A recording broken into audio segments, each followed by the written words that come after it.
Stop being obsessed with the thinner the float tip, the more sensitive it is. Stop overcomplicating things. Let me make it clear once and for all whether thick-tipped floats are usable. Every day, people ask in groups or search online, can thick-tipped floats be used? Are they extremely dull? It's getting annoying. Today, I'll settle this once and for all, so no one loses sleep over this trivial matter again. Is the saying the thinner the float tip, the more sensitive it is correct? Yes, but it's like saying the thinner a person is, the faster they run, a true but pointless statement. The problem is, you're not a professional athlete, you just want to go for a run.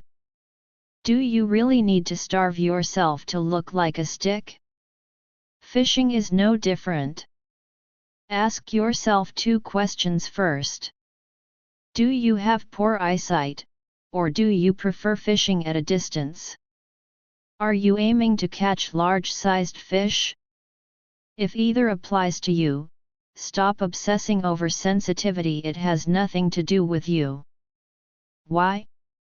Let me break it down. If you have poor eyesight and use a thin-tipped float, 15 feet away, even a slight ripple on the water will make it hard to spot the float. When you finally see it, the fish takes a bite, and the float moves slightly, but you can't react in time. In the end, you're just waiting for a full submergence. So, what's the point of sensitivity? An invisible signal is no better than a ghost. It's better to use a thick-tipped float.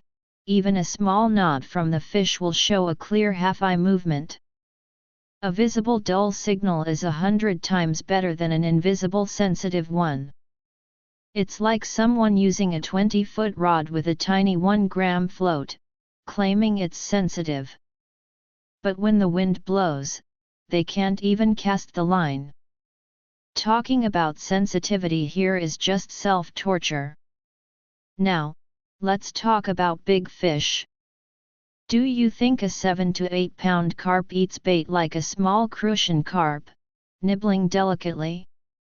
Let me tell you, when a big fish feeds, it opens its mouth like a vacuum cleaner, swirling the surrounding water. That movement, even with a thick-tipped float, or even a small stick tied on it, would yank it under. You won't miss it. On the contrary, with an ultra-sensitive float, a big fish brushing against the line or flicking its tail will trigger a sudden signal. You lift the rod, and it's empty. After a few tries, you'll scare away all the fish in the nest.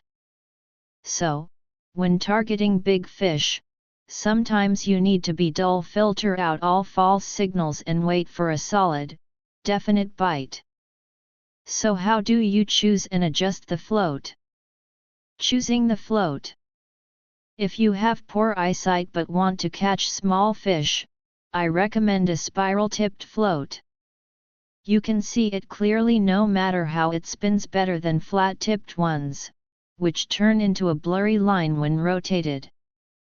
For big fish, anything goes. The thicker and more visible, the better. Diamond tips, round ball tips, etc., all work. The key is adjustment. This is where most people get confused. If your float is slightly thick overall, solid, adjust it as usual, set to your preferred number of eyes. It won't make much difference.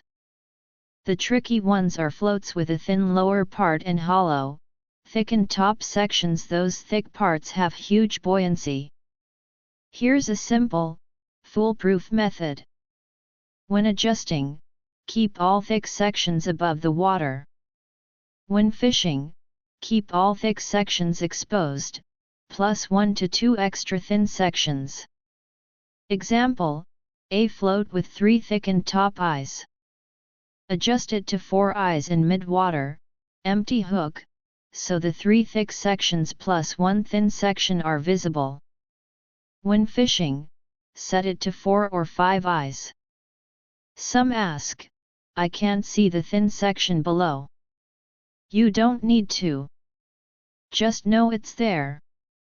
Mentally note that 3 thick plus 1 thin section are visible. When a fish takes the bait, whether the float rises or sinks, the 3 thick sections will show clear movement. For instance, if it sinks, the thin section disappears, and half of the first thick section submerges. This is a clear signal. The thin section acts as an amplifier. A slight movement there shows up dramatically on the thick sections. If you adjust to 3 eyes and fish at 3 eyes, submerging part of the thick section, the fish's bite might only move it a tiny bit. You'll miss it. What if you still find it too dull?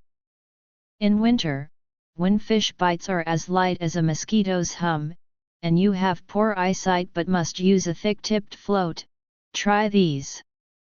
Shorten the leader. A shorter leader transmits signals faster, compensating for dullness. Use better bait. Skip plain commercial baits. Go for live bait like earthworms or red worms. Fish attack live bait more aggressively, making signals stronger. At the end of the day, fishing is about you using the gear, not letting gear theories use you. If it feels comfortable, lets you see signals, and helps you catch fish, it's a good float. Keep it simple, and fishing will bring true joy. Author profile: I'm a fishing enthusiast and self-media blogger who loves sharing tips. Follow me to exchange fishing skills and discuss all things wild fishing. Like, save, and follow. Never miss an update.